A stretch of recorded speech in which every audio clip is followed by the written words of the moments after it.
तो good afternoon. परसों जो हमने पढ़ा उसमें क्रक्स ये था कि किस तरह सोशल डिफरेंसेस यानी कि जो आपस में हमें फर्क है नस्ल की बुनियाद पे, कास्ट की बुनियाद पे, जेंडर की बुनियाद पे, वो कैसे फिर सोशल डिविजन्स बन जाती हैं और उस सोशल डिवीजन के बाद वो कैसे पॉलिटिकल डिविजन्स बन जाती हैं। उसके बाद जो है लाइकलीहुड है कि मतलब ऐसा हो सकता है कि कई दफा ये जो है प्रॉब्लम्स में बढ़ जाए, इतनी प्रॉब्लम्स बढ़ जाए कि वो है डिसइंटीग्रेशन यानी कि मुल्क को अलग अलग करने का सोचे। ये क्रक्स था परसों के पढ़ने का। उसमें अलग अलग एग्जांपल्स थी, नेदरलैंड्स की, बेल्जियम की, और उसमें ये भी हमने पढ़ा कि किस तरह जो है हमारी मुख्तलिफ आइडेंटिटीज एक ही टाइम में हो सकती हैं। एट ए टाइम हम वुमेन भी हो सकते हैं, एट ए टाइम हम किसी स्कूल के स्टूडेंट भी हो सकते हैं, एट ए टाइम हम किसी कास्ट से भी बिलोंग कर सकते हैं, एट ए टाइम हम किसी क्लास से भी बिलोंग कर सकते हैं। क्लास का मतलब है इकोनॉमिक हालात क्या है आपके घर के, उसको क्लास कहते हैं, यानी कि इकोनॉमिक स्टेटस। तो ये सारी चीजें एक दूसरे को ओवरलैप करती हैं। तो अब हम आगे पढ़ेंगे कि पॉलिटिक्स ऑफ सोशल डिविजन। ये जो सोशल डिवीजन बन जाती है, एक तो ना डिफरेंट से कोई फर्क नहीं पड़ता, लेकिन डिवीजन का मतलब होता है कि किस तरह सोसाइटी जो है तकसीम हो जाती है पूरी तरह दो कम्युनिटीज में या चार कम्युनिटीज में या जितनी कम्युनिटीज हो उस तरह। तो अब उसमें हम ये पढ़ेंगे कि सोशल डिवीजन पॉलिटिक्स जो है सियासत, मैंने आपको डेफिनेशन समझाई थी परसों कि पावर के लिए स्ट्रगल करना ताकि हम सोसाइटी या पॉलिटिकल सिस्टम या पॉलिटिक्स को अपने हिसाब से बनाएं, उसको पॉलिटिक्स कहते हैं। आप पावर के लिए लड़ते हैं ताकि आप उस पावर के जरिए जो है सिस्टम को अपने हिसाब से मोल्ड करें या अमेंड करें या अपने हिसाब से बनाएं। तो how do these division affect politics? ये जो सोशल डिवीजन है ये पॉलिटिक्स को कैसे असरअंदाज करती है, कैसे पॉलिटिक्स को चेंज करती है, या पॉलिटिक्स में क्या रोल ये प्ले करती है, या पॉलिटिक्स के स्कोप को क्या करती है, इसी तरह पॉलिटिक्स इन पे क्या असरअंदाज कैसे होती है, ये हम आगे पढ़ेंगे। मेरे हिसाब से इसमें यह होना चाहिए कि दोनों जो है आपस में एक दूसरे को असरअंदाज करते हैं। सोशल डिवीजन पॉलिटिक्स को असरअंदाज करती है और पॉलिटिक्स सोशल डिवीजन को, ये एक दूसरे पे डिपेंडेंट है। इसमें खास तौर से मैंने यूपी की एग्जांपल समझाई थी कि किस तरह जो है जो अलग अलग कास्ट के लोग हैं वो अलग अलग ये जो है ग्रुप्स को, अलग अलग पॉलिटिकल पार्टीज को वोट देते आते जा रहे हैं कई टाइम से, मतलब 50-20 साल से देते आ रहे हैं। तो यही हम आगे पढ़ेंगे कि कास्ट, क्लास, ये सारी चीजें। जैसे मैंने आपको समझाया कि यूपी में पिछले दिनों इलेक्शन हुआ अर्बन बॉडीज का। अर्बन बॉडीज मैंने आपको समझाया था कि म्युनिसिपैलिटीज होती हैं जो टाउन वगैरह में होती हैं या शहर में। तो वहां पे क्या हुआ कि बीजेपी ने जीत लिया वो इलेक्शन। क्यों? और बहुत जबरदस्त तरीके से जीता, क्योंकि बीजेपी का जो वोट बैंक था वो अपर कास्ट अर्बन ये जो है लोगों का है ज्यादातर, क्योंकि वो शहर में रहने वाले अपर कास्ट लोग हैं, इसलिए वो शहरी इलेक्शन था, शहर में इलेक्शन हो रहा था, या टाउन में अर्बन बॉडीज का इलेक्शन था, इसलिए बीजेपी ने वो एम्फेटिक जिसको कहा जाए बहुत जबरदस्त तरीके से जीत लिया। यही मैं समझाना चाह रहा हूं कि किस तरह की डिवीजन है, किस क्लास से वो बिलोंग करते, क्लास यानी इकोनॉमिक स्टेटस, उस हिसाब से जो है ये पॉलिटिक्स पे असरअंदाज होता है। और पॉलिटिक्स भी इस चीज को असरअंदाज करती है, वो इस चीज को एक्सप्लॉइट करने की कोशिश करती है। एक्सप्लॉइट यानी कि इस चीज को इस तरह से बनाती है ताकि उनके फेवर में जो है पर्टिकुलर कास्ट या क्लास जो है vote they.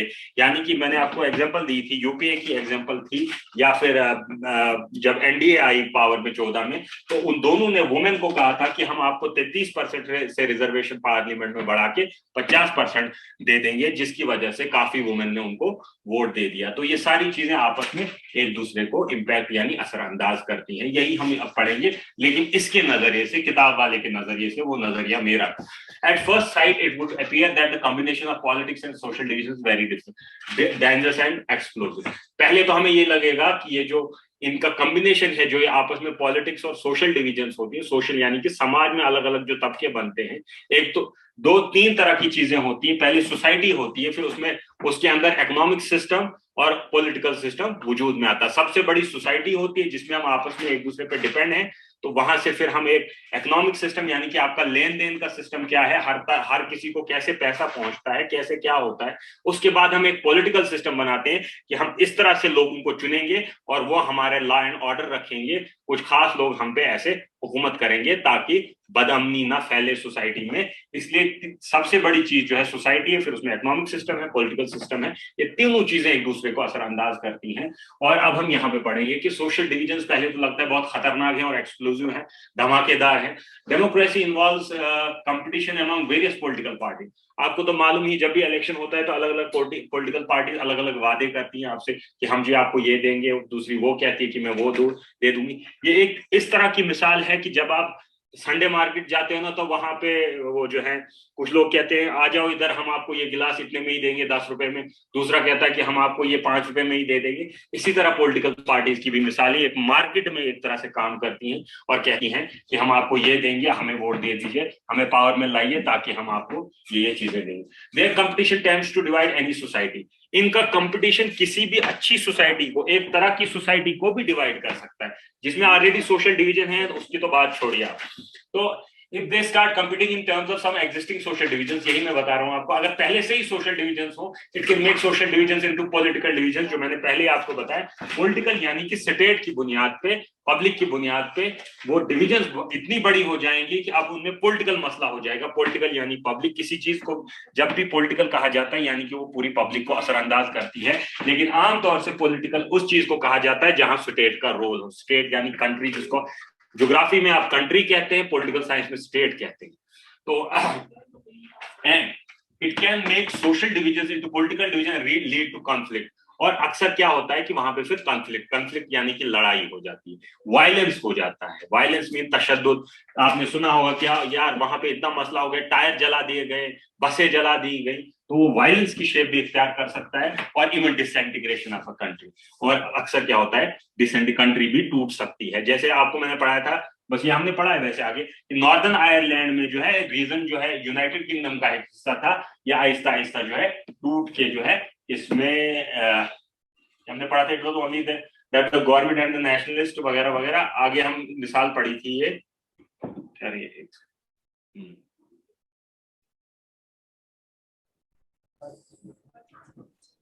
we have already seen that the social division of one kind exists वगैरह वगैरह पीपल फ्रॉम। तो वो जो है यूगोस्लाविया जो है 6 इंडिपेंडेंट, यहाँ पे देखिए आप 6 इंडिपेंडेंट कंट्रीज में ये टूट के बिखर के रह गया, जबकि ये एक ही कंट्री थी।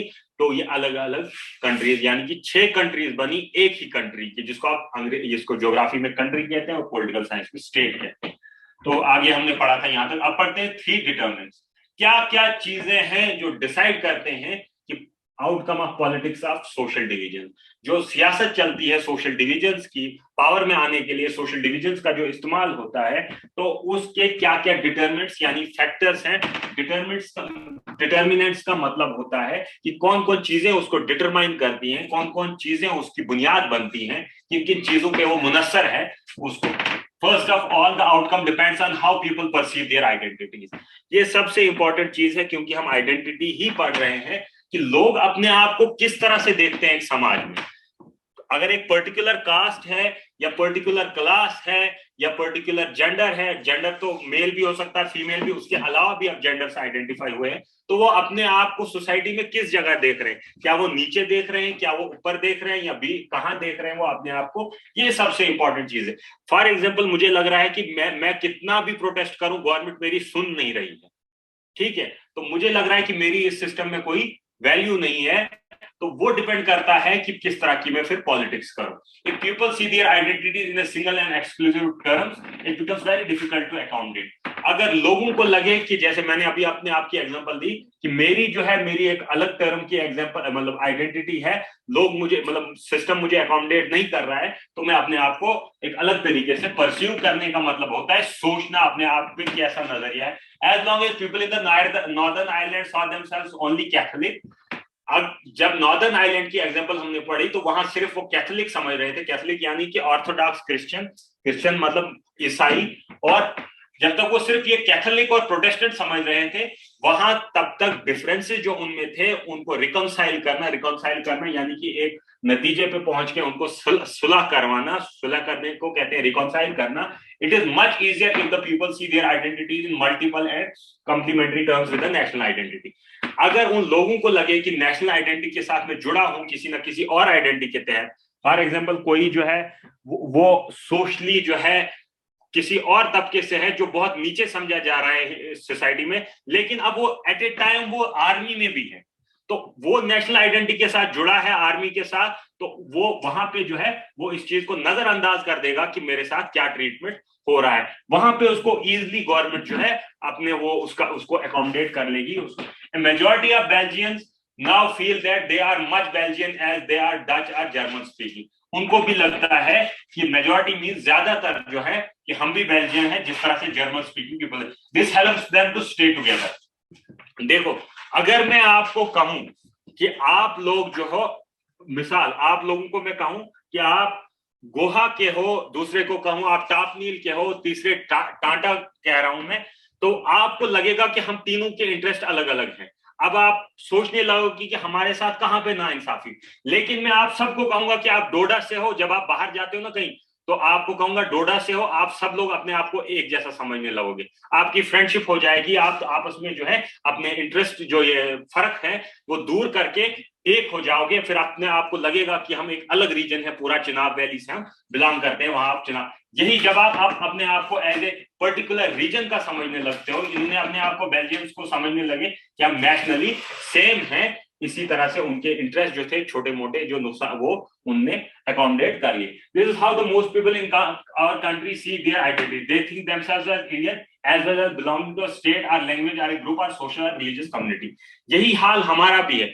इंडिया जो है 28 स्टेट्स हैं, उनमें जो है हर स्टेट अपने आप को लैंग्वेज के तौर पे अलग समझती है। अभी आप जम्मू कश्मीर में ही देखें, जम्मू अपने आप को डोगरा जबान बोलते हैं तो जबान की बुनियाद पे अलग समझते हैं, कश्मीरी कश्मीरी बोलते हैं तो अपने आप को अलग समझने लगते हैं। और अगर ओवरऑल देखा जाए तो जम्मू कश्मीर अपने आप को एक अलग स्टेट समझती है, लिंग्विस्टिक ग्रुप, फिर रिलीजियस कम्युनिटी, आप मजहबी तौर पे अपने आप को क्या कम्युनिटी समझते हो। पहला तो आ गया कि किस तरह पॉलिटिक्स असर करे इस पे, ये डिपेंड करता है कि आप अपने आप की आइडेंटिटी कहां रखते हो एक मुल्क में। दूसरा ये आ गया, it depends how political raise the demands of any community, ये खास चीज है। अब पॉलिटिकल लीडर्स ही किसी डिमांड को इस तरह से पेश करते हैं जिस तरह से वो फिर एक आइडेंटिटी क्रिएट करते हैं अपने ग्रुप की। अगर पॉलिटिकल लीडर ये कहे जनाब हम इंडियंस हैं लेकिन हमारा जो है शेयर हम लड़के दिखाएंगे, हम इस मुल्क का हिस्सा हैं, हमें चाहिए ये चीज, तो वो एक अलग तरह से कहना। अगर वो वही पॉलिटिकल लीडर्स ये कहें कि हम जो है इस मुल्क में हैं लेकिन हमारे साथ ज्यादती हो रही है, हमारी जो हम क्योंकि इस कम्युनिटी से बिलोंग कर रहे हैं, तो वो बात ही अलग हो जाती है, उस कम्युनिटी को लगेगा कि हमारे साथ ज्यादा ये पॉलिटिकल लीडर्स किस तरह से अपनी कम्युनिटी की डिमांड पेश करते हैं, ये कम्युनिटी की सोच पे बहुत ज्यादा असर करती है। It is easier to accommodate demands that are within the constitutional framework and are not cast as another community। Bipin Chandra है एक, जिनकी हिस्ट्री आप पढ़ते हैं, मॉडर्न हिस्ट्री सारी 11th में पढ़ते हैं, 12th जिनको मॉडर्न हिस्ट्री आप सारी उन्हीं की पढ़ते हैं। आगे जब आप मॉडर्न हिस्ट्री पढ़ोगे 1957 के आगे, वो सारी बिपिन चंद्रा की लिखी हुई है, वही आप हिस्ट्री पढ़ते हैं। वो कहते हैं कम्युनलिज्म ये नहीं है कि आप जो है अपनी कम्युनिटी के बारे में अच्छा सोचो। कम्युनलिज्म तब है जब आप दूसरी कम्युनिटी को बुरा समझते हो और उसकी कास्ट पे अपनी कम्युनिटी के लिए अच्छा सोचते हो, उसको उसके लिए बुरा करो और अपनी कम्युनिटी के लिए उसकी कास्ट पे अच्छा करो, तब उसको कम्युनलिज्म कहता है। वो आप उसकी एक बुक है a primer on communalism, Bipin Chandra, जिसकी आप आगे हिस्ट्री पढ़ोगे, पूरी मॉडर्न इंडियन हिस्ट्री उसी की है।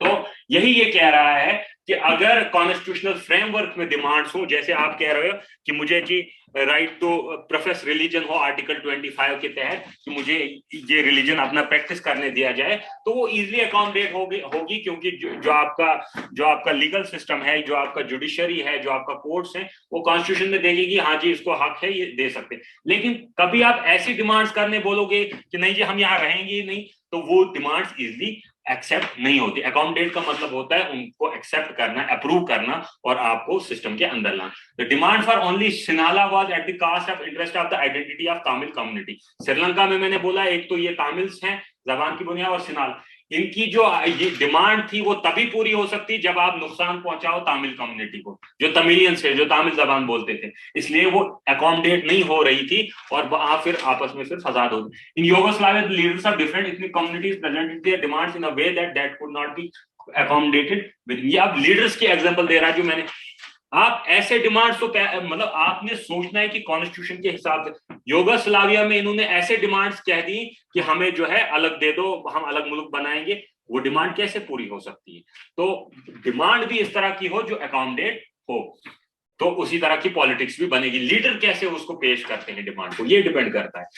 अगर लीडर ये बोले कि जनाब हमें जो है कुछ टाइम से जो है, जब से हम पावर से बाहर हैं तो हमें जी हमारी डिमांड्स नहीं सुनी जाती, अब हम दोबारा इलेक्शन जीतेंगे, वही लीडर अगर ये कहे कि आज से 100 साल 150 साल हमारे साथ ज्यादती होती आ रही है, अभी और हो रही है, अब हम ये मीन्स बुरे मीन्स इख्तियार करेंगे, हम जी है स्ट्रगल करेंगे, दूसरी तरह से प्रोटेस्ट वोटेस्ट नहीं मानेंगे अब हम, तो वही डिपेंड करता है कि लीडर उस बात को, जो वो उसको अंग्रेजी में कहते हैं पॉलिटिकल साइंस इमेजरी, एक इमेज करना क्रिएट अपनी कम्युनिटी की, कि हम किस तरह से, जैसे जो है आप देखेंगे सिख्स वगैरह जो है वो, उनको आप जब भी आप देखोगे नहीं कि ये सिख है, ये सिंह है, ये शेर है, उन्होंने अपनी इमेजरी ऐसी क्रिएट की है कि आप देखते ही उनको बोलते नहीं जी ये शेर है, सिंह है। वो फिर बाद में देखा जाता है कि नहीं है, लेकिन उनकी इमेज उनकी लीडर्स ने ऐसे बनाई है स्पीचेस वगैरह में कि आप लगता है कि ये जी है बहुत खतरनाक होगा, मतलब ये निडर होगा वगैरह वगैरह, ये इमेजरी क्रिएट होती है। Third, it depends on how the government reacts to the demands of the different groups. सबसे इंपॉर्टेंट चीज, जब भी आप डिमांड करते हो वो सिस्टम में जाती है, यानी कि गवर्नमेंट के पास जाती है, through political parties, through media, through interest groups, अलग अलग जराए से ये वहां तक जाती है। अब जब गवर्नमेंट किस तरह से उस पार्ट ट्रीट करती है, मैंने आपको पंजाब की एग्जांपल देता हूं मैं। पंजाब ने कहा कि हम जो है पंजाब मुझे फोकस दिख रहा है आपको, इस पॉइंट पे जाकर के सेलेक्ट करें, यानी कि अगर इस रेंज पे क्या नहीं होता। पंजाब की आपको मैं एग्जांपल देता हूं। पंजाब तब उसके साथ हरियाणा भी तब था, तो उन्होंने आजादी के बाद से डिमांड शुरू कर दी, क्योंकि हम पंजाबी गुरमुखी जबान में सिख हैं और हम पंजाबी गुरमुखी जबान में लिखते हैं या जो भी है, तो हमें जी अलग स्टेट दी जाए। ठीक, ये डिमांड ठीक थी, लेकिन गवर्नमेंट इसको परसीव करने लगी रिलीजियस की बुनियाद पे कि आपने, क्योंकि इनका मजहब अलग है इसलिए ये मांग रहे हैं।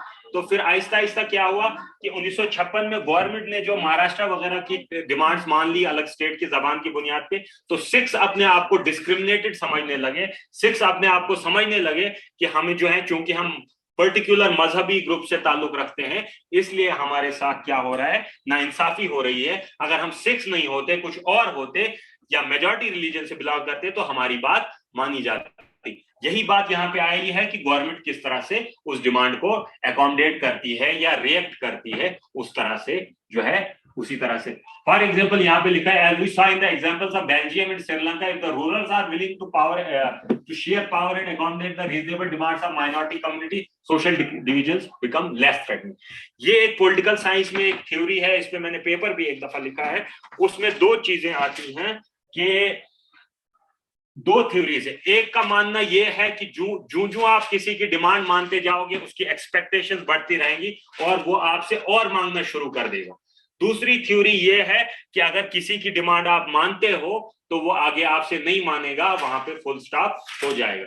लेकिन ये जो थ्योरी लेकर चल रहा है, ये यही थ्योरी लेकर चल रहा है, क्योंकि अगर आप मानोगे छोटी मोटी डिमांड तो वो बड़ी सोशल डिवीजन में क्रिएट नहीं हो सकती। जिसकी एग्जाम्पल ऑटोनॉमी है, कई स्टेट्स मांग रही हैं कि हमें खुद मुख्तियारी दे दो, हम अपनी गवर्नमेंट खुद चलाएंगे, ज्यादा से ज्यादा हुकूक दे दो। तो उससे क्या होगा, तो उससे जो है हम अपना जो है ज्यादा अच्छे से सिस्टम चला पाएंगे। लेकिन अगर गवर्नमेंट नहीं मानती है तो दिन ब दिन वो उसकी डिमांड जो है, लोग ज्यादा से ज्यादा उसके साथ जो है अपने एरिया या माइनॉरिटी के लोग उसमें शामिल हो जाते हैं। तो इसी तरह जो है, अगर गवर्नमेंट उनकी डिमांड इनिशियली सुन लेती, सिक्स की डिमांड इनिशियली सुन लेती, क्योंकि सिक्स की जो हिस्ट्री बाद में रही वो बहुत खराब रही, तो अगर वो इनिशियली उनकी डिमांड सुन लेते तो शायद वो अपने आप को माइनॉरिटी कम्युनिटी न समझना शुरू कर देते, क्योंकि सिक्स जो है वो माइनॉरिटी है, उस एज ए मेजॉरिटी है। इंडिया में तो माइनॉरिटी है, लेकिन उस स्टेट में वो मेजॉरिटी है, तो वो मेजॉरिटी अपने आप को वहां पे फिर माइनॉरिटी समझने लगी, क्योंकि हम माइनॉरिटी इसलिए हमारे साथ ये सलूक हुआ। But if they try to suppress such demands in the name of national unity, the end result is often quite the opposite. अगर वो अब उसको एक अलग ही लेवल पे ले जाके नेशन के खिलाफ वो डिमांड्स करना शुरू कर देते हैं, तो रिजल्ट जो है डिफरेंट आएगा। ऑब्वियसली जो नेशनल पार्टी है उसको इलेक्शन भी जीतना है, बाकी चीजें भी हैं, तो वो डिमांड नहीं मानेगी, बल्कि अक्सर यही देखा गया है वो नेशनल पार्टी जो होगी वो उसको इलेक्शन बेनिफिट्स के लिए यूज करेगी। और इस पे कई आर्टिकल आए हैं जिसको कहा गया है मैनेजिंग द कॉन्फ्लिक्ट, वो उस लड़ाई को अपने हिसाब से हर टाइम इलेक्शन पे यूज करेगी। Such attempts at the force integration often sow the seeds of disintegration.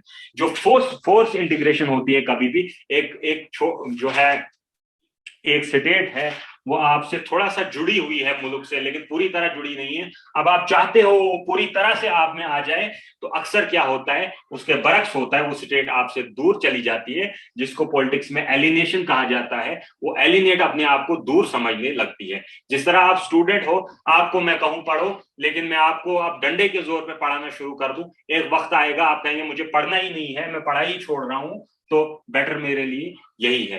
तो डिमांड्स अकोमोडेट किस तरह से होती हैं, एक ग्रुप की ये जो है गवर्नमेंट किस तरह से एक्सेप्ट करती है उस डिमांड को, किस तरह से अकोमोडेट करती है, किस तरह से मानती है उन डिमांड्स को, वो डिपेंड करता है, वो पॉलिटिक्स ऑफ सोशल डिवीजन पे असर करता है। अगर वो डिमांड माने उस तरह से तो डिवीजन जो है आहिस्ता आहिस्ता कम हो जाएंगी। अगर वो डिमांड्स नहीं मानता है तो डिवीजन एक लेवल पे जाके पॉलिटिकल डिवीजन बन जाएंगी, सोशल डिवीजन। तो thus the assertion of social diversity in a country need not to be seen as a source of danger. अब इसका कंक्लूजन ये पॉजिटिव कंक्लूजन दे रहा है, क्योंकि ये एनसीईआरटी की या जेके बॉस ये हमेशा आपको एक पॉजिटिव व्यू दिखाएंगे। तो इनका मानना यही है कि डाइवर्सिटी जो है ये कंट्री के लिए जरूरी नहीं है कि नुकसानदेह हो। जो इनने ऊपर तीन फैक्टर्स जो दिखाए उनको अगर सही तौर से इस्तेमाल किया जाए तो हो सकता है वो डाइवर्सिटी जो है कंट्री के लिए बेनिफिट हो। जिस तरह इंडिया को अक्सर कहा जाता है यूनिटी इन डाइवर्सिटी, इंडिया की डाइवर्सिटी ही इसकी यूनिटी की बुनियाद है। In a democracy, political expression of social divisions is very normal and can be healthy. एक डेमोक्रेसी में यही फायदा है कि देखो अगर मैं आपको अपने आप को एक्सप्रेस में करने दूं, आपको घर में एक्सप्रेस में करने दो, आपको मिसाल के तौर पे किसी को कुछ चीजें चाहिए आप में से और मैं कहूं नहीं जी, मतलब आप इतने डरे हुए हो कि आप वो चीजें ही नहीं मांगो, अंदर अंदर आप अपने आप को जो है कोई अलग ही दुनिया तैयार कर लोगे और आप सोचोगे कि जो है मैं आप उस सिस्टम से ही दूर हो जाओगे, आप कुछ और रास्ता इख्तियार कर लोगे। इसीलिए जो डेमोक्रेसी है, जो लोगों की गवर्नमेंट है, जिसको आप आम, हालांकि ये इतनी सिंपल टर्म है नहीं जितना आप इसको लोग कहते हैं कि by the people for the people, by, ये इतनी इजी टर्म नहीं है। इसको समझना बहुत मतलब एक डिटेल में समझा जा सकता है कि डेमोक्रेसी क्या है। तो जो डेमोक्रेसी को हम आमतौर पर इलेक्शन के तौर पे समझते हैं कि जहां पे लोग इलेक्शन करें और अपने रिप्रेजेंटेटिव्स यानी कि अपने नुमाइंदे, चाहे वो एमएलए हो एमपी हो, वो गवर्नमेंट में लाएं, तो उसको डेमोक्रेसी कहते हैं। तो अभी आप उतना ही समझिए। तो political expression of social division, जब कोई ग्रुप अपने आप को ये समझता है कि मुझे जो है पूरा हक नहीं दिया जाए, तो डेमोक्रेसी की यही खासियत उस चीज की है कि वो पॉलिटिकल एक्सप्रेशन, जो उसका पॉलिटिकल एक्सप्रेशन जो वो कहना चाहता है, डेमोक्रेसी जब उसको ये अलो करती है तो वो एक नॉर्मल और अच्छी चीज बन जाती है। जब डेमोक्रेसी जो है डेमोक्रेसी के नाम पे उस चीज को दबाया जाता है तो वो चीज जो है और बुरी तरीके से उभर के आती है, जिसको फिजिक्स में एक टर्म यूज होती है जिसको कहते हैं रेजिलियंस। जितना आप किसी रबड़ वाली चीज को दबाओगे उतनी फोर्स से वो वहां से वापस आएगी, उसको फिजिक्स में रेजिलियंस कहते हैं। तो यही कहा जाता है कि उसको एक्सप्रेशन करने दो। अगर बच्चे को आप बोलने नहीं दोगे तो वो अंदर अंदर ही घुट जाएगा और कुछ और बुरा रास्ता इख्तियार कर लेगा। यही डेमोक्रेसी की खासियत है कि ये पॉलिटिकल एक्सप्रेशन करने दे, जो वो कहना चाह रहे हैं उनको बोलने दीजिए, अपने आप तक डिमांड आने दीजिए, फिर आप उस पर एक्शन लीजिए, क्या ले सकते हैं। तो डिमांड पॉलिटिकल एक्सप्रेशन के अलग अलग जराए हैं। सबसे बड़ी है political party, interest groups, media. अक्सर मीडिया क्या होता है कई जगहों पे, खासतौर से इस दौर में, कि मीडिया जो है उनके एक्सप्रेशन को सामने नहीं लाता है। जो लोग कह रहे हैं वो सिर्फ गवर्नमेंट का नजरिया दिखाता है, उससे लोग जो है और दूर होते जाते हैं गवर्नमेंट से। This allows various disadvantages margin. यहाँ तक काफी है, 3-20 टाइम हो गया ये चैप्टर, चलो इसको खत्म ही करते हैं, अब बस कुछ लाइनें हैं। बट एज यहाँ पे, but a positive attitude toward diversity and willingness to accommodate do not come about easily. जो गवर्नमेंट का ये एटीट्यूड है, पॉजिटिव एटीट्यूड कि जो है हम जो है अकोमोडेट करेंगे डिमांड्स, ये आसानी से नहीं आता कहीं भी। ये इसके लिए people who feel marginalised, deprived and discriminated have to fight against injustice. अगर आप किसी डेमोक्रेसी में अपना हक चाहिए, मार्जिनलाइज का मतलब होता है जिनको हाशियों पे लिया जाए, कोनों पे लिया जाए। जैसे सेंटर में मैं चैप्टर पढ़ा रहा हूं, कुछ चीजें जो इररेलेवेंट है, उसी तरह अपने आपको कुछ जो सोसाइटी में कुछ ग्रुप्स होते हैं उनको कोने पे डाल दिया जाता है कि इनका तुमसे कोई फर्क ही नहीं पड़ता। इसी को मार्जिनलाइजेशन कहते हैं, हाशियों पे ले जाना, कोनों पे ले जाना, डिप्राइव करना। डिप्राइव का मतलब होता है किसी से उसका हक छीन लेना, उसका मतलब डिप्राइव करना उसके से। और डिस्क्रिमिनेट तो आपको पता ही है, किसी को के साथ फर्क करना, इम्तियाज करना इस तरह से कि उसको लगे कि मेरे साथ इनजस्टिस है। और इसका कहने का मतलब यही है कि डेमोक्रेसी डाइवर्सिटी हो, लेकिन अगर आप अपनी डिमांड्स उस तरह से पेश करते हैं, आपको अपनी डिमांड्स के लिए एक डेमोक्रेसी में लड़ना है। इसकी लेटेस्ट एग्जांपल्स कल जो है आप देख सकते हैं, रेसलर जो है वो फोगाट वगैरह, वो कई दिनों से प्रोटेस्ट कर रहे थे जंतर मंतर दिल्ली में। वो जो है प्रोटेस्ट किए जा रहे हैं क्योंकि वो अपने हक के लिए, उन्हें लगता है जो हमारा हक है वो हमें अभी तक नहीं दिया गया है, तो वो लड़ रहे हैं उस हक के लिए। तो डेमोक्रेसी में आपको उस हक के लिए फाइट करना है, प्रोटेस्ट करना है। आपने देखा होगा कई दफा जो है कोई फास्ट अन टू डेथ कर रहा है, कोई रोड ब्लॉक कर रहा है, कोई कुछ कर रहा है, लेकिन डेमोक्रेसी में जो है कॉन्स्टिट्यूशन जो अलो करता है peaceful means of protest without arms. आप हथियारों के बगैर आराम से प्रोटेस्ट कर सकते हो और सोसाइटी में वायलेंस उससे ना हो, तब आप प्रोटेस्ट कर सकते हो। Such a fight often takes democratic path, voicing the demands in peaceful and, जो मैंने अभी बताया कि अमन के तरीके से आपने कॉन्स्टिट्यूशन के दायरे में रह के, आइन के दायरे में रह के आपने प्रोटेस्ट करना है। एंड सीकिंग ए, अगर आपकी प्रोटेस्ट पूरी नहीं हुई तो आप अपनी पार्टी भी खड़ी कर सकते हैं, या कोई पार्टी आपसे कहे कि मुझे आप पावर में लाइए, मैं आपको अपना हक दिलाऊंगा। इलेक्शन जहां पे होते हैं अक्सर, जैसे पिछले दिनों इलेक्शन हुआ तो एक पार्टी कई टाइम से रिजर्वेशन मांग रही थी कि हमें रिजर्वेशन दीजिए, तो एक पर्टिकुलर पार्टी ने उनको कहा कि आप मुझे पावर में लाइए, आप मुझे वोट दीजिए, मैं आपको रिजर्वेशन गवर्नमेंट में आकर दे दूंगी। तो इस तरह से आप उस पार्टी को सपोर्ट कर सकते हैं जो आपके हक में हो, और आप या फिर आप ये कर सकते हैं कि अपनी पॉलिटिकल पार्टी बनाने के लिए, आपकी वॉइस को आगे ले जाने के लिए बना सकते हैं। समटाइम्स सोशल डिफरेंसेस के take form of unacceptable level of social inequality in justice. Social differences इस लेवल पे भी कभी चले जाते हैं कि अनएक्सेप्टेबल हो जाती है इनइक्वालिटी एंड इनजस्टिस। इतना ज्यादा इनजस्टिस हो जाता है कि आप मतलब आप उसको एक्सेप्ट करने के लिए तैयार नहीं हो, अब आप कह रहे हो कि मुझे बस लड़ना है। The struggle against such inequality sometimes takes the path of violence. जब हद से ज्यादा ये चीज हो जाए तो अक्सर क्या होता है, फिर वो वायलेंस की शक्ल ले लेती है। जैसा आपने देखा होगा आजकल मणिपुर वगैरह में, वहां वो बसें जला रहे हैं, वहां लोग मर रहे हैं, क्योंकि उन्हें लगता है कि सिस्टम हमारी डिमांड नहीं सुन रहा है। यही मैंने बात आपसे कही कि सिस्टम हमारी डिमांड जब नहीं सुने, डिफाइंस ऑफ स्टेट पावर, वो कहते हैं कि पावर, अब जो तुम्हारी पावर है स्टेट की, हमने आपको बहुत प्रोटेस्ट किया, अब हम जो है ये वाला पाथ यूज कर रहे हैं जिसको डिफाइंस ऑफ स्टेट पावर कहते हैं। डिफाई करने का मतलब होता है किसी चीज को न मानना, या कौशिक न बोलना, तो न मानने का। वो however history shows that democracy is the best way to fight for recognition and also accommodate diversity. History की मतलब तारीख गवाह है कि डेमोक्रेसी में ही जो आपको जो है पहचान अपनी आप ले सकते हो, और बेस्ट तरीका है डाइवर्सिटी को अकोमोडेट करने के लिए। मल्टी कल्चर्स हों या डिफरेंट कल्चर्स हों, उनको अकोमोडेट करने के लिए डेमोक्रेसी बेस्ट फॉर्म है, क्योंकि हर तरह के लोगों को सुना जाता है। अगर दो पॉइंट ऑफ व्यू ना हो तब वो डेमोक्रेसी नहीं है।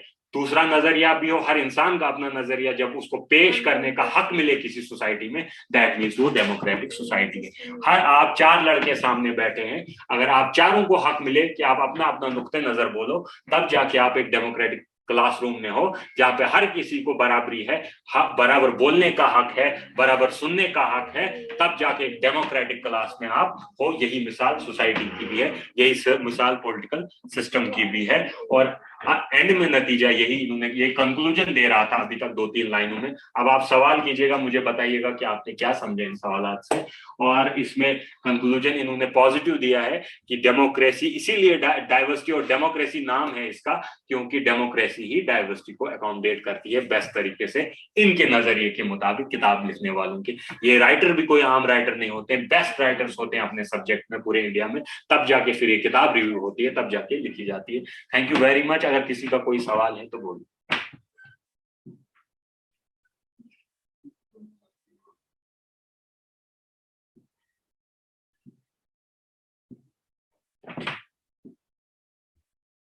चलो, ओके, थैंक यू।